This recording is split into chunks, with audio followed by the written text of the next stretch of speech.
Sejam bem-vindos ao Eu Quero Ser Seu Amigo de Novo, episódio 2 da primeira temporada. Muito provavelmente, né? A gente tem muito material, tem muita coisa para falar aqui neste podcast, mesacast, videocast, como você preferir, que a gente conta a história do rock feito em Porto Alegre na segunda metade dos anos 90 até ali mais ou menos 2015. Eu sou o Lele Bortolassi, @Lele Bortolassi, certamente está aparecendo aí. E aqui comigo a Carol Govari, Carol Govari. Carol Govari também está aparecendo aí. E a gente está aqui para falar sobre o rock de Porto Alegre. Tudo bem, Carol? Tudo bom, Lelê? Tudo bom, pessoal? Como a Lelê comentou, esse é o nosso segundo episódio e como vocês estão vendo, quem está nos vendo na plataforma da Cuboplay e quem está nos ouvindo, aproveita e acessa lá cuboplay.com.br, é isso? .com.br. Olha só, eu tive que ter certeza, mas acertei. Não tem problema. Acessa para ver tudo isso que está em cima dessa mesa que a gente vai comentar hoje. No primeiro episódio, a gente falou um pouco sobre o comecinho do Lelê trabalhando com as bandas, né? Essa LB Produções, o começo da Lelê Music. Aqui, ó, o comecinho era assim, LB né? Produções. Aliás, na realidade, esse LB Produtor aqui, ele já era um logotipo já trabalhado. Aqui, ó, 10 anos. Aqui, ó, 10 anos. Isso aqui é 2007. Não, mas aí depois mudou. Mas a gente vai falar sobre isso. Tá, mas então vamos aproveitar, vamos pegar o gancho. Quando é que tu percebeu? Hoje a gente vai conversar um pouco mais sobre as bandas especificamente, mas já que tu pegou esse crachá, eu queria saber quando é que tu percebeu que passou da LB Produções para o Lelê Music? De onde surgiu o nome? Que depois, inclusive, dá título a um disco excelente da Ultraman, que tem alguma coisa a ver? Não tem? Conta pro pessoal. Não tem. Isso é uma coincidência. Conta que todo mundo fala, tem a ver com o Lelê, o que é o Lelê, tem a ver com o Lelê. Então, vamos lá. Quero, já que tu pegou esse crachá aí, o que tu duas coisas. Gente. Primeira, o título do disco O Lelê da Ultraman não tem nada a ver comigo. É uma coincidência. Tá? Isso aí a gente vai falar com eles quando eles estiverem aqui, que eles serão convidados, tá? Mas na realidade o meu trabalho com a Ultraman na primeira fase que a gente trabalhou junto, que até eu falei no episódio anterior, sobre Pega aí. a história do disquinho, né? Cadê o disquinho? Tá aqui o disquinho. Que a gente contou no outro episódio. Se você não viu, veja o primeiro episódio também, que a gente falou da história desse disquinho aqui, brevemente, né? Porque a gente tá dando só uma introdução nesse episódio, porque o legal mesmo... Não, tá legal, mas vai ser mais legal ainda quando as bandas estiverem juntas aqui com a gente. Mas então, na primeira fase da Ultraman, quando eles trabalharam comigo, aí a gente teve um comum acordo, não houve briga nenhuma, né, mas a gente decidiu separar na primeira vez, justamente quando eles estavam terminando a gravação do O Lelê. Tá? Mas até essa gravação foi a minha primeira fase de trabalho com eles, mas nada tem a ver com o nome O Lelê Music, não tem nada a ver. Por que eu transformei a LB em O Lelê Music? Por quê? Porque eu, desde o início, eu nunca me preocupei em divulgar o nome da produtora. Tanto que eu botei ali LB Produtora, que são as iniciais do meu nome, Leandro Bortolassi e tal. O que eu sempre me preocupei foi em divulgar o nome das bandas. Era o que interessava, entendeu?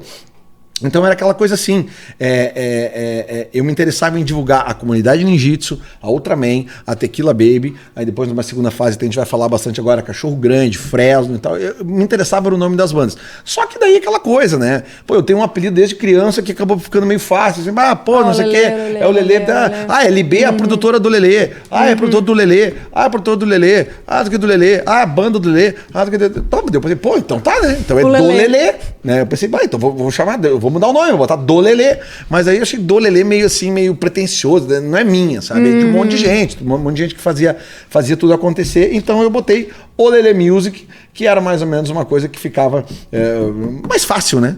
E mais legal do que LB Produtora. Vamos combinar, né? LB Produtora. Não, ficou um bom nome. Ficou bom, né? Vamos pegar, ficou bom. Nesse segundo momento. Em que ano foi essa mudança, tu lembra? Agora tu me pegou, porque eu não lembro. Mas isso aqui deve ter sido ali por 2008, talvez 2009, talvez 2007, não sei. Aí eu já realmente não sei, mas já é numa fase pós... Cachorro Grande e Fresno. A Cachorro Grande pós a primeira vez e a Fresno pós a única vez, porque a Fresno foi eu acho que foi uma das poucas bandas que saíram e nunca voltaram. Né? Mas enfim. Tá, e no episódio anterior, semana passada, a gente comentou bastante sobre a comunidade, sobre Ultraman. Comunidade Ultraman. Isso. Falamos um pouquinho da tequila também. Tequila, né? Então, como é que foi? A tequila entrou pra trabalhar contigo, tu ainda tava no Bafo de Bira, quando é que tu se mudou daí? Sim, a tequila pegou, foi na primeira fase, digamos assim, né? Daí foi na fase que eles estavam divulgando esse disco aqui, ó. O disquinho disquinho porque é um CD, né? E que na verdade é um descasso isso aqui. Eu acho, é um baita eu disco. acho assim, ó, um dos discos mais sensacionais de todos, porque isso aqui é punk rock Deixa na eu ver. essência, assim. Desse disco aí que saíram grandes clássicos da banda. Ó, no outro episódio eu falei que quebrava esses negocinhos aqui, ó. Olha aqui, ó. Tá completamente despedaçado isso aqui, ó. Viu? Eu falei, ó, tá aqui a prova. Quebra mesmo. Esse aqui, o negocinho do meio só serve pra quebrar. Olha aqui os pedacinhos aqui, ó. Fecha aqui, produção. Olha aqui, ó. Olha os pedacinhos aqui, porcaria. Ainda bem que não existe mais isso aqui. Mas enfim, voltando. Então o que aconteceu? Quando eu assumi a Tequila Baby, a produção deles, e aí eles estavam finalizando, dizendo do meio pro fim da turnê desse disco aí. E a Tequila era uma banda que tinha uma peculiaridade, ela era um pouco mais difícil de vender para shows no interior. Porque nessa época, assim, a grande maioria dos clientes que compravam shows eram casas noturnas. Então tinha aquela coisa da balada também, entendeu? E a Tequila não é uma banda pra balada, sabe? É uma banda era um show de rock, abria a roda punk, né? Já tinha toda essa coisa mesmo. Então, isso foi até uma questão que eu tive um cuidado com eles, porque muito dono de casa noturna às vezes me ligava e dizia, cara, Tequila trabalha contigo também, eu queria um show da Tequila. E eu dizia assim, não, cara, esse show não é pra tua casa. Sabe?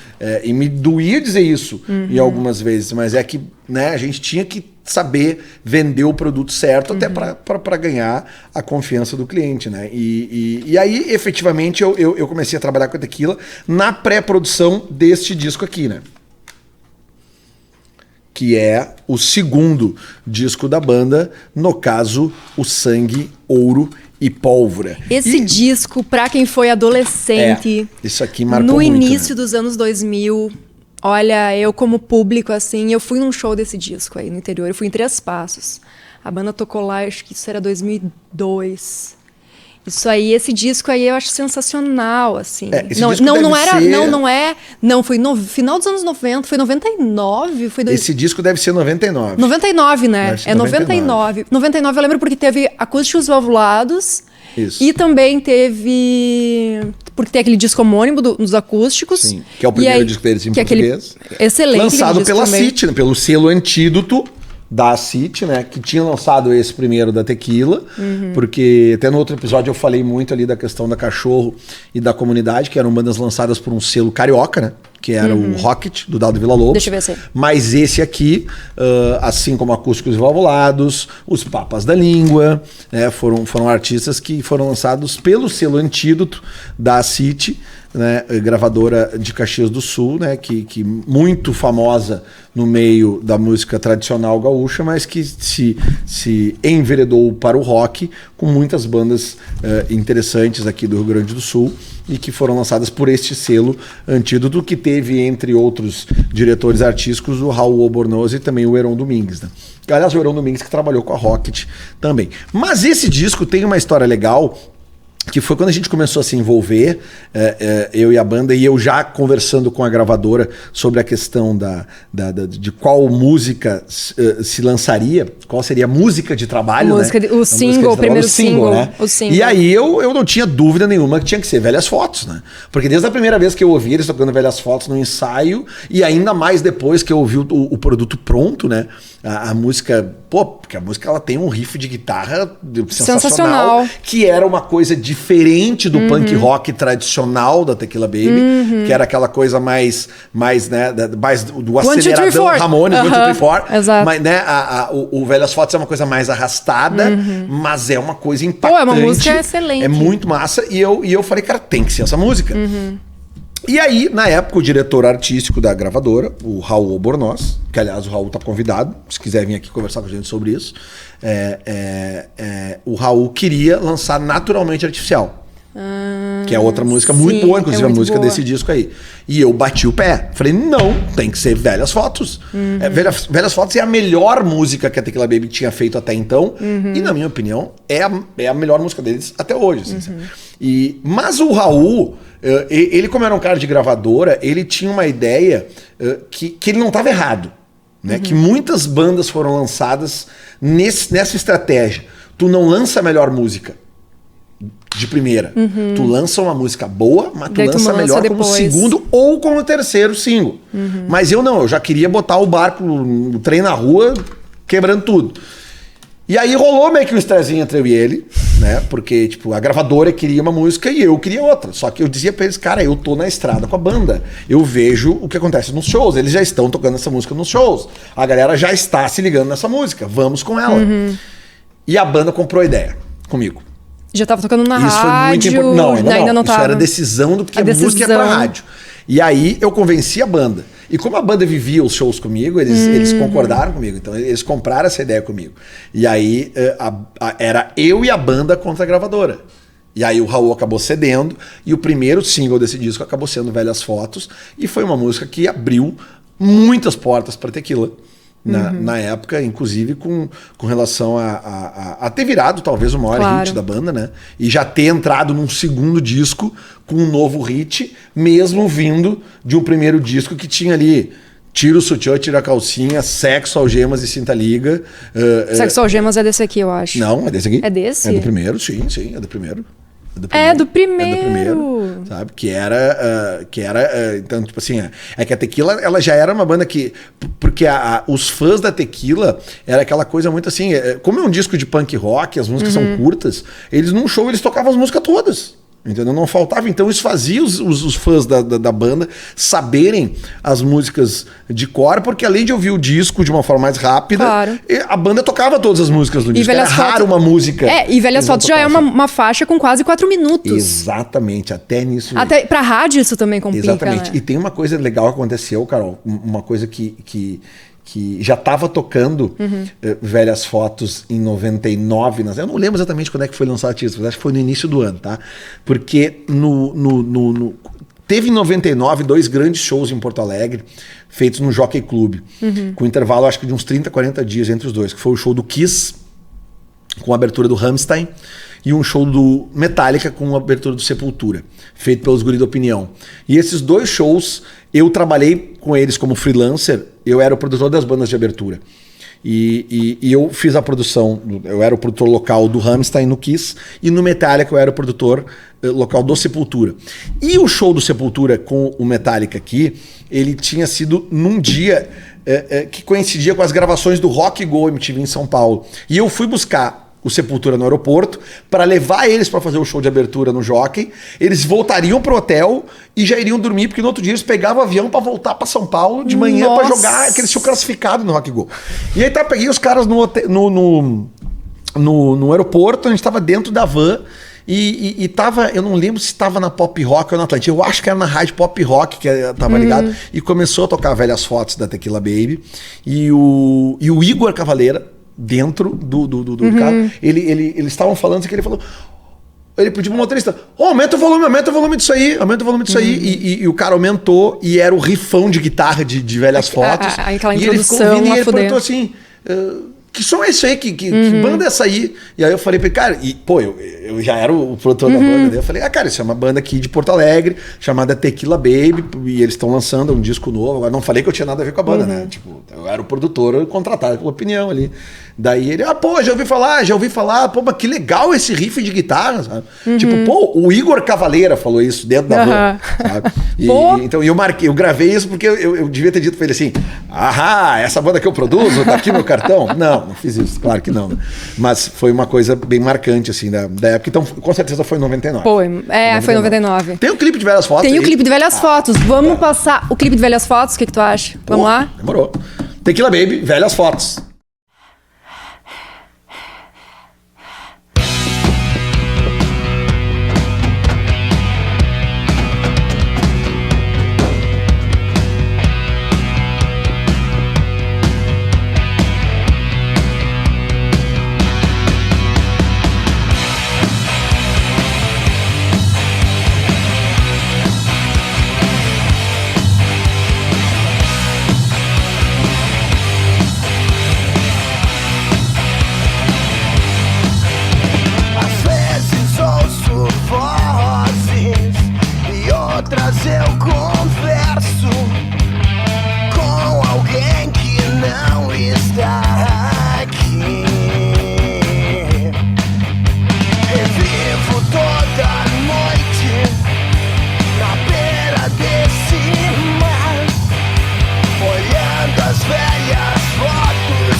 Tá, então Tequila Baby, o clipe de velhas fotos, um clipe que eu não pude acompanhar a gravação, porque na época eu tava justamente no Rio de Janeiro, com a comunidade Ninjitsu. Eu lembro exatamente que eu tava fazendo algum show, uma coisa com a comunidade no Rio, porque a gravadora era do Rio e a Tequila gravou esse clipe, né? Eu acho que foram 2 diárias, né? Porque tem 2 locações diferentes. Eu acho que aquela locação ali da chuva é uma coisa diferente. Porque, pô, foi água nos instrumentos ali. Foi água, né? Era um troço meio complicado de fazer assim. Mas enfim, o resultado ficou muito bom, né? E inclusive, eu tenho também em todos esses materiais, além de... Para quem tá nos ouvindo nas plataformas de streaming de áudio, acessa lá Cubo Play pra ver tudo isso que a gente tem aqui na mesa. É verdade. Né? Quem tá ouvindo no formato podcast, exatamente. Eu indico, veja também no vídeo, no cuboplay.com.br, no MesaCast, tudo cast, a gente ainda não sabe. Tudo guardado aqui. Tem muita coisa, além dessas coisas físicas aqui, tem também algumas imagens que eu selecionei pro Lelê comentar. Vamos ver? Vamos lá. E esse que é um release? O que é isso aí? Veja você, exatamente. Isso é um release que ali, olha lá em cima lá, o LB Produtora era o primeiro logo, horroroso por sinal. Esse é diferente desse aqui, né? Sim, não, aquele ali é o primeiro. Esse é o primeiro logo da LB Produtora, com certeza. É muito feio. Nossa, tenebroso. E os guri, né? Os guri, mas tu vê que eu já tô usando o Lelê Bortolassi lá, ó. Já não era mais Leandro, era Lelê Bortolassi mesmo. Olha lá os 3 telefones, ó. Telefone, era celular, telefone convencional e fax. Olha o fax ali. O dito fax, que a gente vai ter que achar uma foto desse fax, que todo mundo fala desse fax. Tinha o fax ali, ó. Então é isso aí, ó. Esse era um release preto e branco. Mesma coisa ali, ó. Como a gente mostrou no episódio anterior, a gente mostrou um release da Ultraman, já coloridinho e tal. Não, esse aí era a primeira fase, esse era só preto e branco, tá? Então tá ali ali, ó, não perca tempo, Tequila Baby é bilheteria esgotada por onde passa. É assim que a gente vendia show, entendeu? Então tá ali, ó, algumas coisas da banda ali, falando de algumas músicas e tal, papapá, os integrantes da banda. E ali também highlights, né? Falando ali de coisas interessantes que estavam acontecendo com a banda. Ali 20 mil cópias vendidas do primeiro disco, considerada pela revista Showbiz uma das revelações de 98. E Minha Menina, né? A versão da Tequila Baby para a música clássica essa música eu acho que é dos Incríveis, né? Depois foi gravada pelo Jorge Benjor, ou é do Jorge Benjor. Não sei quem é. Ou é dos Mutantes, sei lá. Eu sempre faço a confusão dessa música. Né? Não sei. Enfim, eu acho que essa música é dos Mutantes, tá?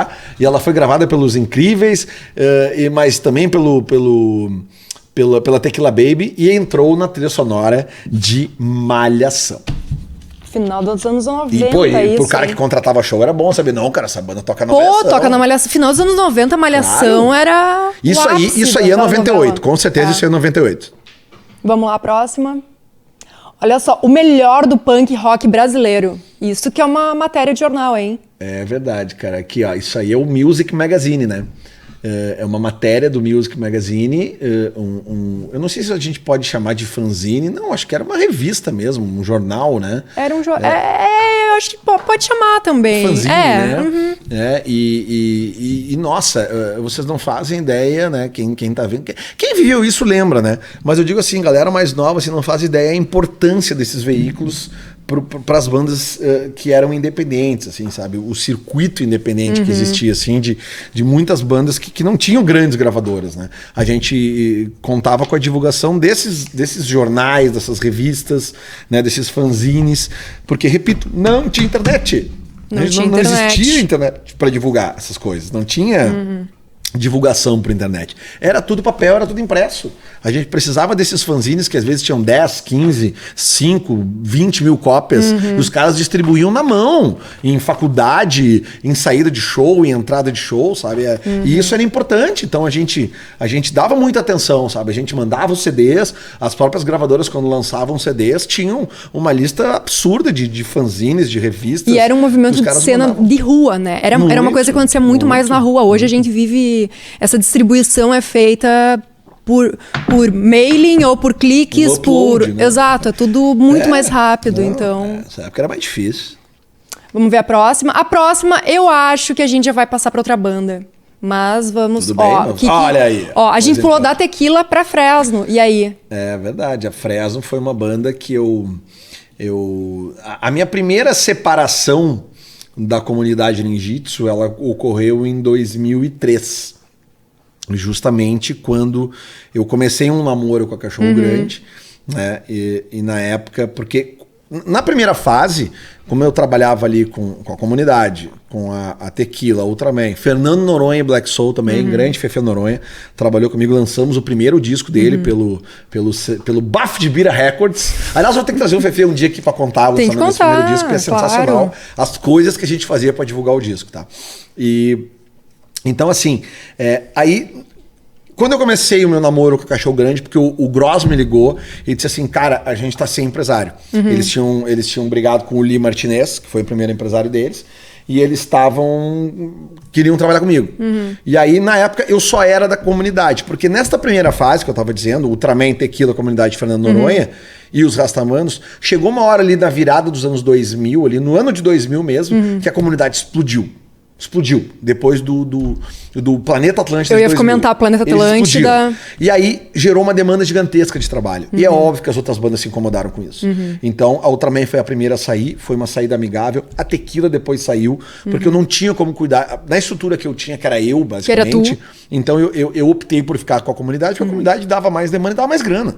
Entendeu? Então foi uma opção minha, mas repito, foi muito bem conversado no caso da Ultraman e da Tequila. O Fefe já tinha saído. E aí eu fiquei exclusivo da comunidade durante boa parte de 2000, 2001, 2002, até que em 2003, já na turnê desse disco aqui, do Aproveite Agora, até eu acho que eu não tô com o disco aqui, mas enfim, a turnê desse disco aqui, que era um disco já totalmente influenciado pelo Red Hot Chili Peppers, que a comunidade tinha aberto o show. Nós vamos fazer um episódio especial aqui, né, Carol? Só sobre a abertura da comunidade ninjitsu no show do Red Hot Chili Peppers em 2002 em Porto Alegre. Vamos fazer um episódio especial sobre isso. Mas aí a gente já não tava mais 100%, eu e a banda, e aí nós tínhamos um escritório, que era eu era sócio da banda e o escritório era da banda. E aí eu propus para eles, vamos botar mais uma banda para dentro, eu faço todo o trabalho e a gente divide. Eu dou 50% do que entrar da banda para você, 50% fica comigo. E para eles era 50% de outra banda. Né? E eles não quiseram. Não quiseram. Não quiseram. Eles quiseram que eu continuasse exclusivo deles. Eu falei, cara, eu não quero, mas se exclusivo eu quero fazer outras coisas. Daí eles falaram assim, então ou tu fica exclusivo da gente ou tu procura, segue teu caminho. Eu falei, então tá, então vou seguir meu caminho, beleza. E aí fui atrás, liguei pro Beto, falei, cara, vamos trabalhar, porque realmente a comunidade não quer mais trabalhar comigo, eu vou trabalhar com vocês. E aí eu peguei a Cachorro Grande, e foi justamente quando eu peguei a Cachorro Grande, como eu falei no outro episódio, né, que a gente pegou e aí lançamos esse disco aqui, do qual eles estavam gravando no Bafo de Bira, mas aí eles estavam para lançar esse disco pela Orbit, mas a Orbit não queria dar grana para eles lançarem. E aí eu falei pro Marianotti, não, deixa eles gravarem aí, a gente dá um jeito de pagar R$5.000, custou a gravação do disco, um disco gravado ao vivo praticamente, tá? E aí não tinha dinheiro para pagar, e aí o que eu fiz? Eu vendi meu carro, eu tinha um Palio verde, e aí eu vendi meu Palio e a gente pagou a gravação desse disco. Esse disco aí valeu o teu carro. E como valeu. Esse disco rendeu pra banda um contrato com a Deck Disc, para depois nós lançarmos esse disco aqui, o Pista Livre, que a gente vai falar mais. Esse aí a gente vai ter que chamar os cachorros aqui para conversar sobre isso. Por que eu tô fazendo toda essa introdução para chegar na Fresno, tá? Porque quando eu já estava trabalhando com a Cachorro, e eu já tinha dito pra Cachorro, eu não vou ser exclusivo, e eu tô atrás de outra banda. Aí um grande cara que trabalhou comigo muitos anos na Olha ali, na LB, o Max Antunes, um grande amigo mesmo, que foi produtor de estrada da comunidade por muito tempo. O Max me disse assim, cara, tu já ouviu falar da Fresno? Eu falei, não. Cara, vai ver essa banda. E aí eu fui ver um show deles num lugar chamado, eu acho que ainda chamava Croco, depois chamou Dissonante. Croco era uma boate nos 80, famosíssima em Porto Alegre, mas aí aquele lugar começou a concentrar shows de emocore na época. Nossa. E um dia eu fui lá e eu entrei lá, eu não sabia o que estava acontecendo. Não tinha nenhuma noção. Porque pra mim o mundo era rádio, gravadoras e shows, entendeu? Eu não tinha noção do que estava começando a acontecer via a internet. Eu tô falando de 2003. Claro. Porque a Fresno, ela já começa num outro cenário, né? De divulgação, internet. Óbvio. Aí eu entrei naquele lugar que cabia, sei lá, umas 400 pessoas e devia ter 500 pessoas dentro do lugar. Tinha gente pendurada nas paredes, um som assim que não tinha mínima qualidade, luz praticamente não existia, todo mundo suando. Cara, e os caras começaram a tocar e as pintas começaram a cantar todas as músicas. Mas, tipo assim, não era cantar, era urrar, sabe? As criaturas... É um fenômeno, e né? E as pintas na frente do palco chorando. Sabe, umas minas chorando, uns caras chorando. E eu falei, meu Deus, o que tá acontecendo aqui? Que isso? Né? Então eu fiquei impactado com aquilo. Sim. E aí eu marquei uma conversa com eles. No outro dia eu fui na casa do Lucas. E lá na casa deles a gente conversou. Eles me explicaram o que eles faziam. Que eles já tinham lançado um disco. No caso, este aqui. O Quarto dos Livros. Que era um disco gravado, se eu não estou enganado, no Quarto dos Livros. Que era inclusive o quarto do Lucas. E acho que até foi onde eu fiz essa reunião com eles. Eles podem confirmar isso. Vamos falar com eles num episódio mais pra frente. E eles estavam já querendo lançar um outro disco. E aí eu apresentei meu trabalho para eles e tal. Eles já conheciam as histórias da comunidade. Aliás, o sonho da vida deles era ter uma banda como a comunidade Ninjitsu, né? Tu vê, né? E até por isso o Lucas participou do DVD ao vivo da comunidade Ninjitsu lá verdade. em 2003, 2012. Ele 2012? tá naquele... 2012. Eu não lembro. Enfim, porque ele foi gravado e foi lançado depois, exatamente. Não tem alguma coisa assim? Mas o Lucas... A gente vai contar isso mais pra frente. Então, beleza. Daí eu fechei um contrato com eles e eu passei a ter Fresno e Cachorro Grande, até porque eram duas bandas completamente diferentes no seu propósito, no seu estilo. Então eu, estrategicamente, eu não via que... Não era um problema... atrapalharia a outra. Né? E simultaneamente a isso... eu já via eles me contaram que eles já faziam muitos shows no circuito emo do ABC Paulista, já tinham feito 3 turnês do Nordeste. Cara, como assim turnê no Nordeste, cara? E eles começaram a me mostrar uns vídeos das pessoas lá no Nordeste também, 300, 400 pessoas num lugar, chorando, cantando as músicas dos caras, mas como? E aí o Lucas começou a me explicar que ele gravava as músicas, voz e violão, e divulgava via Mirk, via não sei o que, via Emule, Casa, sei lá, esses programas de compartilhamento, de troca de arquivo. E eles chegavam nos lugares, as pessoas já sabiam. E assim que se fazia o movimento. E aí o que a gente fez? Beleza, vamos lançar um próximo disco, que foi esse disco aqui. O Rio, a Cidade, a Árvore. Que é o segundo disco da Fresno, esse aqui, já comigo junto, né? Foi uma produção conjunta minha e deles. Saiu pelo Antídoto, porque eu fui lá na City e apresentei a proposta para eles. Eu falei, cara, olha só, eu tô com esse disco gravado, esse disco pronto, eu preciso de uma gravadora para lançar e tal. A gente fez um contrato de distribuição e divulgação. Eles prensaram algumas cópias e tal, mas não deram muita bola, não fizeram um grande trabalho. E o lançamento desse disco foi este flyer que a gente fez aí, ó. Num domingo, dia 12 de dezembro de 2004, num final de tarde, né? Domingo, 19 horas, na época tinha horário de verão. E foi a primeira vez que a Fresno tocou no Opinião. Eles até na época queriam fazer o show num lugar menor. Eu falei, não, vamos começar a fazer Opinião. Claro. Vamos pensar grande, né? Então esse aí é o flyer também, um flyerzinho de papel que a gente distribuía em vários shows que a gente ia. Eu me lembro que eu fui num jogo do Inter, não lembro contra quem, e eu distribuí o flyerzinho da Fresno no jogo do Inter como torcedor. Chegaram a fazer assim. lambe fizemos na lambe. rua. Era a mesma arte, era praticamente. Era a mesma arte, assim. né? Eu imaginei. Era a mesma arte, praticamente. E a Fresno era uma banda que sempre se preocupou muito com a arte, né? O irmão do Lucas, o Bruno Lee, inclusive o cara que faz todas essas artes aqui, né, da Fresno, tudo desenhado pelo Bruno, um cara gênio, absolutamente gênio, como o Lucas, né? Aliás, uma família de gênios. Então tá aí. A história foi meio longa, mas é para situar você no tempo mesmo. Vamos para a próxima imagem, ver, daí tu já pode comentar também. Pois então. É capa, né? Aí, capa do Patrola. Exatamente, né? Nós temos a data ali, ó, 10 de dezembro de 2004. Justamente. Esta foi a primeira vez que a Fresno apareceu num veículo de massa. No caso, o caderno Patrola da Zero Hora, que era um caderno que saía encartado toda sexta-feira. Né? Que era uau. Para os adolescentes, nossa, isso aí é... Toda banda queria aparecer aí. É óbvio, isso aí é... E esse foi um trabalho feito assim, como é que eu vou dizer? Não vou dizer de convencimento, mas de eu chegar lá no pessoal das Zero Hora e explicar, gente, tá acontecendo um fenômeno que vocês têm que dar espaço. Foi assim que eu também expliquei e consegui colocar a Fresno para tocar nas rádios na época, porque não foi fácil. sabe? A Fresno, ela difere um pouco dessas bandas, né? Exatamente. Aqui de Porto Alegre, Exatamente. a sonoridade é outra. Porque até então, nessa época pré-internet, no que a gente estava falando no episódio anterior, nessa geração, segunda metade dos anos 90, como é que era? Tu lançava o disco, né? A Ultraman lançava o disco, tinha uma outra música que já tocava nas rádios, ou no caso da Ipanema, a Rádio Ipanema Porto Alegre tocava um monte de música, mas o caminho correto era esse, a banda lançava o disco para que as pessoas começassem a ouvir e virassem fãs da banda.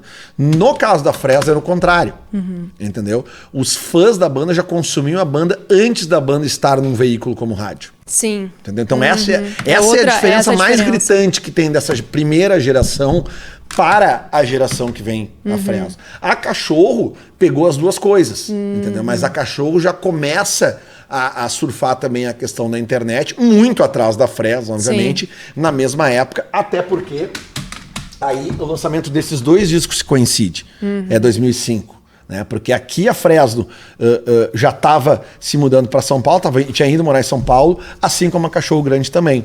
Né? Mas a gente já vem aqui, porque essa imagem que a gente está vendo aí, ela foi justamente na antivéspera do show, esse que a gente viu o flyer antes, porque isso aí era uma forma de divulgar o show que ia acontecer no domingo, e era realmente foi a vez, digamos assim, que a Fresno fez foi assim que eles botaram os dois pés num grande veículo, né, que foi a Zero Hora. Essas fotos aí foram feitas na época por um gigantesco fotógrafo chamado André Dil, um cara que era... nunca mais vi o André assim, mas era fotógrafo de primeira linha, e eu lembro que o André fez as fotos de graça pra mim, porque ele acreditou na ideia. Conheço essa história. A gente tem amigos pra isso. E é importante não esquecer dessas pessoas, né? Porque o André é um cara que era fotógrafo de primeira linha, fotógrafo de moda, de publicitário e tal. Mas eu expliquei pra ele o que era a Fresno, que era uma banda independente e tal, e ele abriu o estúdio dele pra mim uma vez. Os guris foram lá e fizeram as fotos, e eu lembro assim que o próprio Lucas já era muito detalhista na questão das fotos. E essa aí é a formação original. Não chega a ser bem original, né? Porque a Fresno teve outro vocalista nos seus primórdios, a gente pode falar mais sobre isso, mas... Vamos passar esse... vamos deixar, o que tu acha? Mas é a formação que gravou o primeiro disco, e o segundo e o terceiro, né? Pra depois a banda ter algumas alterações, né? E a gente fala mais sobre isso nos próximos episódios, né? E então, o que tu acha da gente aproveitar que a gente tá falando sobre a Fresno e rodar um clipe? Sim, vamos rodar um clipe deste disco aqui, o disco Ciano, né? Que, como eu disse, já é um disco lançado já com a banda morando em São Paulo, e é um disco lançado por um selo independente chamado Terapia Records, que foi um selo criado por mim e por um antigo sócio meu em São Paulo, um pilantra que eu me envolvi em São Paulo. Eu conheço essa história. Essa história, eu acho que essa história, inclusive, eu acho que a gente tem que chamar até o Fábio Cascadura pra uma galera, assim, que eu já ouvi essa história de várias fontes. Claro, então, tem uma galera, eu acho que todo mundo pode ajudar a contar essa história. Vamos sim, porque essa história é muito interessante de contar. Mas esse disco aqui, sem dúvida nenhuma, ele abriu mesmo as portas pra Fresno, com relação principalmente à questão da MTV. Né? Porque aí outra coisa muito importante para essa geração de bandas.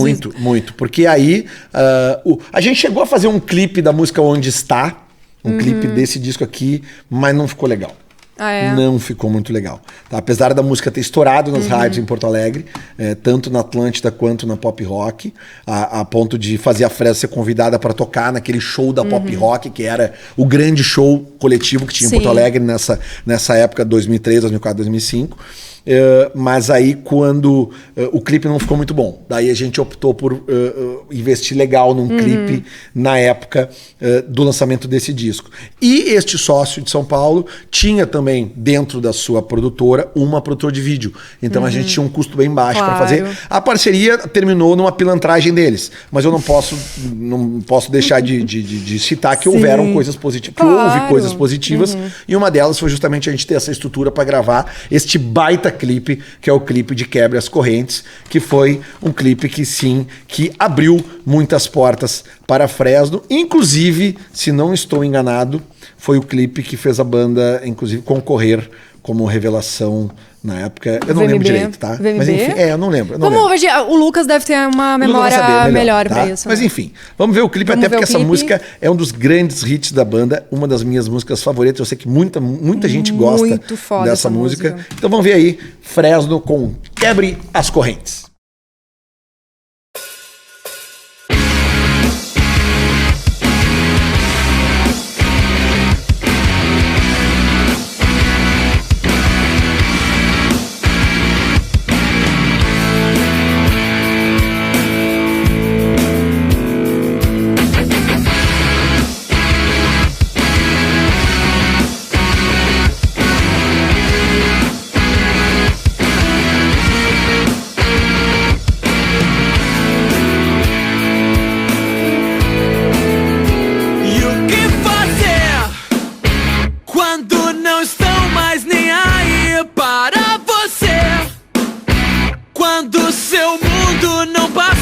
De uma prisão. E o que dizer quando a sua vida não é igual à da TV? Quando as pessoas tratam mal seu coração. Quebra as correntes.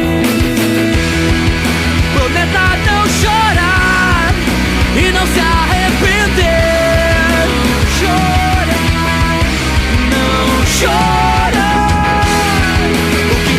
Precisar se encontrar em você.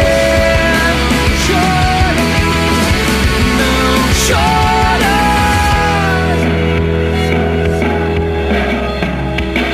E como agir se mãos amigas se transformam em punhais e todos acham que você não é capaz?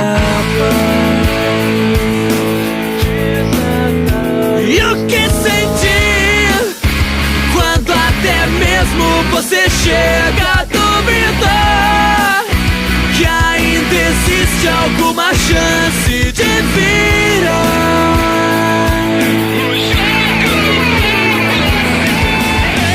Não vou deixar desmoronar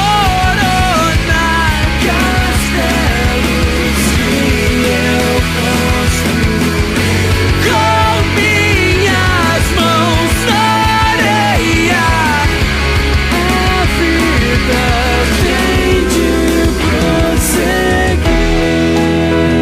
Não chorar e não se arrepender. Não chora, não chora. O que você precisar se encontrar em você. Não chora, não chora. Prometa não chorar e não se arrepender. Chora, não chora. Você precisar se encontrar em você. Chora, não chora.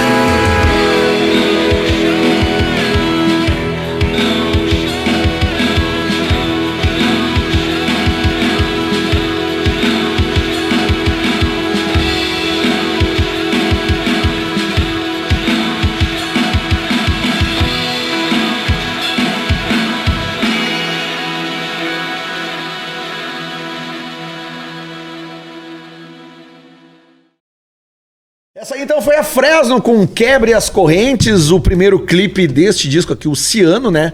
Clipe este que, como eu disse anteriormente ali, abriu mesmo as portas da MTV pra banda, inclusive levando a banda depois a gravar aquele DVD, os 5 bandas de rock, né?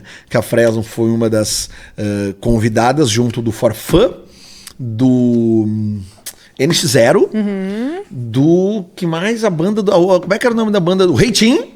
Reitinho, nossa. E tá faltando uma. Forfã, NX, Reitinho, me esqueci da última agora. Mas enfim. A gente tenta. A tua memória Nesta época, vai ajudar. Como eu disse, as duas bandas se mudaram para São Paulo, tá? E a mudança para São Paulo, Cachorro Grande, ela passa diretamente por uma estratégia que eu usei na época do lançamento desse disco, da assinatura do contrato com a Deck Disc. A Deck, o Rafa Ramos já conhecia a banda desse disco aqui.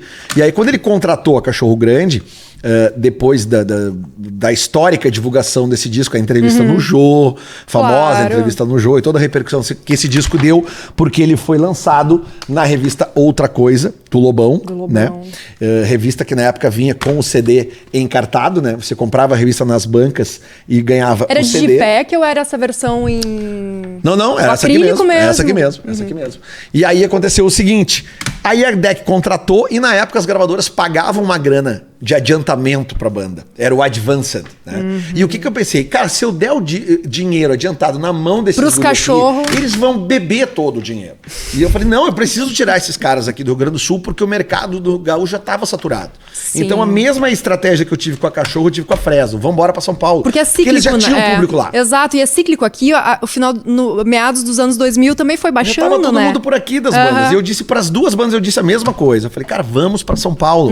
Vocês têm mercado lá, vocês têm público, a MTV gosta de vocês, vamos pra lá. Então, no caso da Cachorro, em vez de pegar o dinheiro do Advance da gravadora e botar no bolso deles, eu combinei com o Rafa o seguinte, falei, cara, vocês vão me dar 6 meses de aluguel num flat em São Paulo para que eu faça a banda morar nesse flat, tá?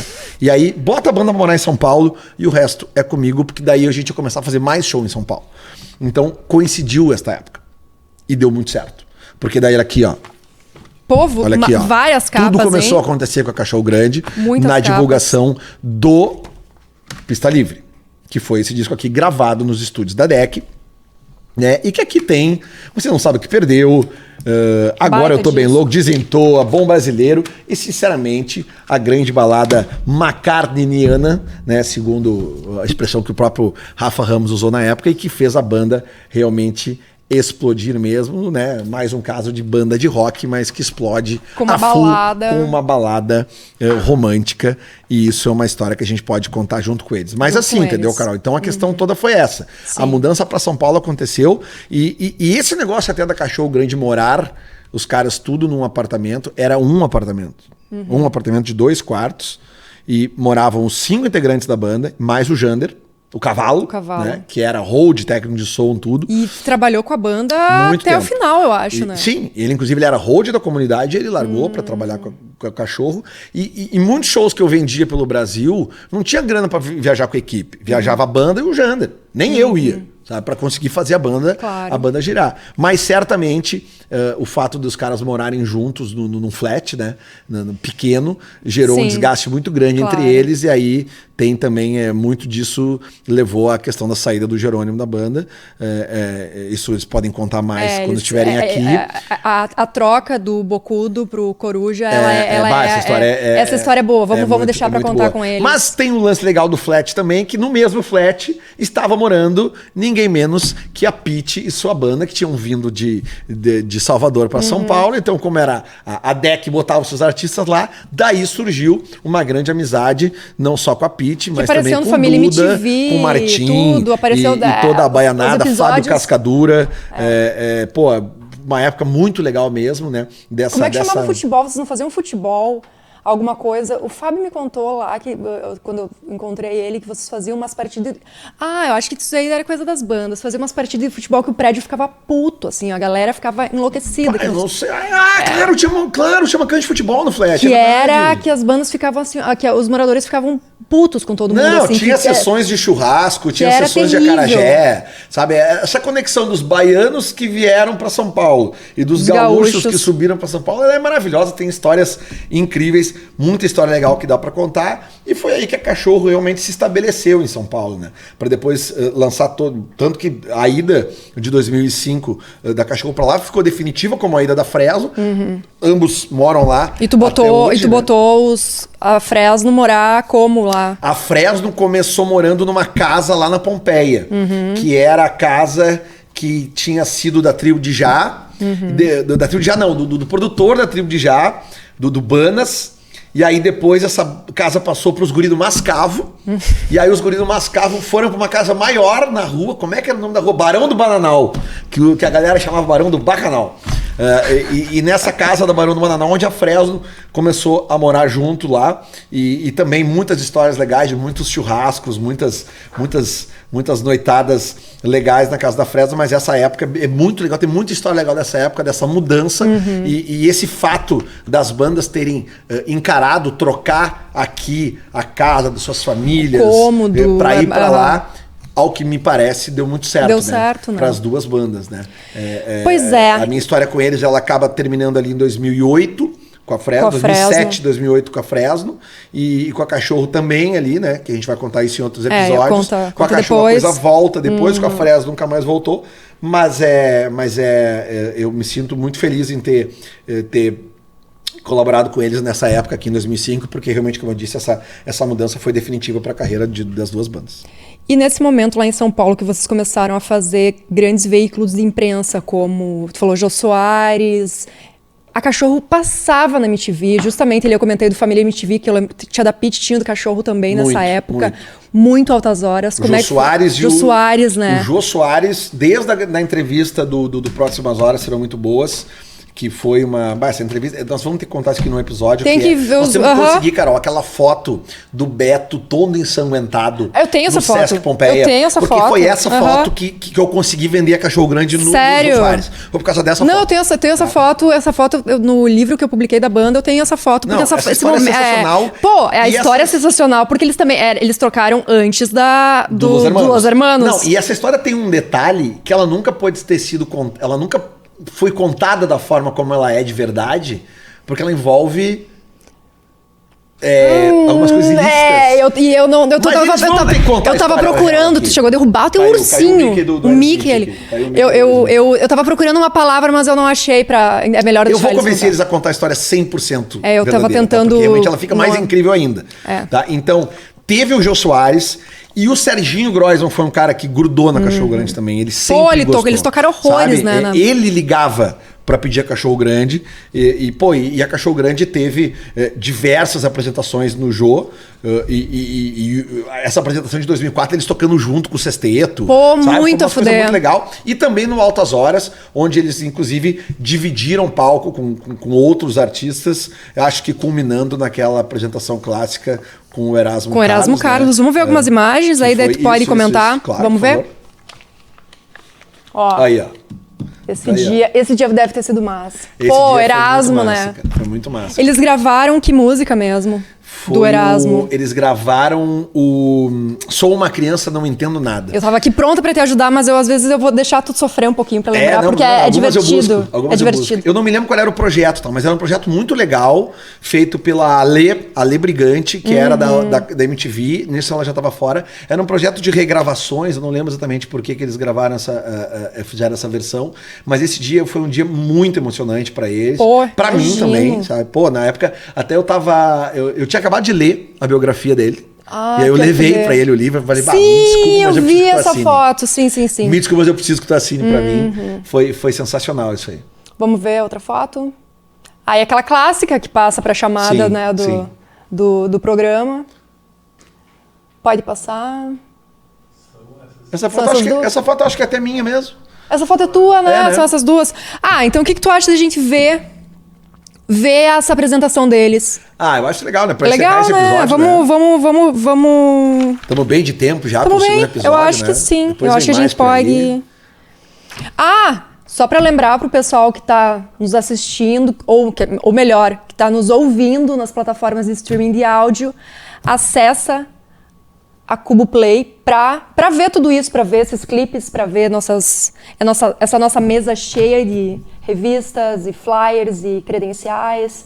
Então acessa lá a Cubo Play pra ver tudo isso, que a gente vai trocar esse cenário. Sim, a gente vai apresentar, vai sempre mudar isso aqui pra mostrar. Vocês não fazem ideia o que eu tenho de coisas guardadas. O Lelê tem muita coisa guardada. Aliás, vocês não fazem ideia a felicidade da minha mulher, da minha esposa, por eu estar tirando essas coisas de casa. Vocês não estão fazendo ideia. Tu deve ter muita coisa guardada. Tem mais coisa. Então tá sobrando mais espaço lá em casa agora. Mas eu sabia que ia ter alguma utilidade. Ia chegar um dia. esse momento. Eu sabia Ia que chegar ia ter esse uma momento. utilidade algum dia. Este é o Eu Quero Ser Seu Amigo de Novo, uma parte da história do rock feito em Porto Alegre e também fora de Porto Alegre, né? O rock que saiu de Porto Alegre da segunda metade dos anos 90 até mais ou menos 2015. A gente fecha esse segundo episódio aqui, @Lele Bortolassi, @Carol Govari, e você fica com este encontro entre a Cachorro Grande e Erasmo Carlos no Altas Horas. A gente volta na semana que vem com mais um episódio. Tchau! Tchau, tchau.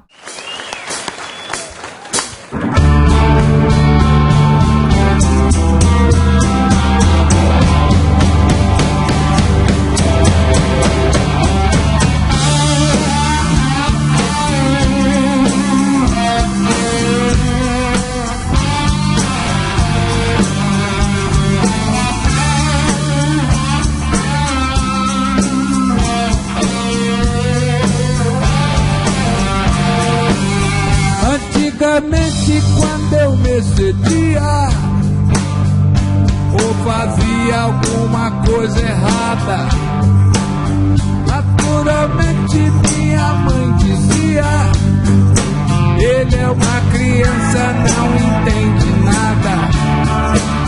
Por dentro eu ria satisfeito e mudo. Eu era um homem, entendia tudo. Meus problemas, peço muito, mas eu não me iludo. Sempre me dizem quando eu fico sério, ele é um homem e entende tudo. Por dentro com a alma tarantada, sou uma criança, não entendo nada. E aí?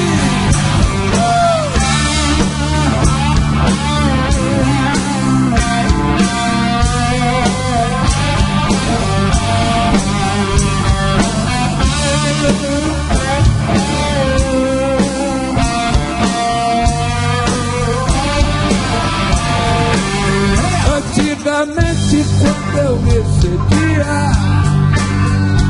ou fazia alguma coisa errada, naturalmente minha mãe dizia: ele é uma criança, não entende nada. Por dentro eu ria satisfeito e mudo. Eu era um homem, entendia tudo. Hoje saco meus problemas, peço muito, mas eu não me iludo. Sempre dizem quando eu fico sério, ele é um homem e entende tudo. Por dentro com a alma tarantada, sou uma criança, não entendo nada. E aí, ei, ei?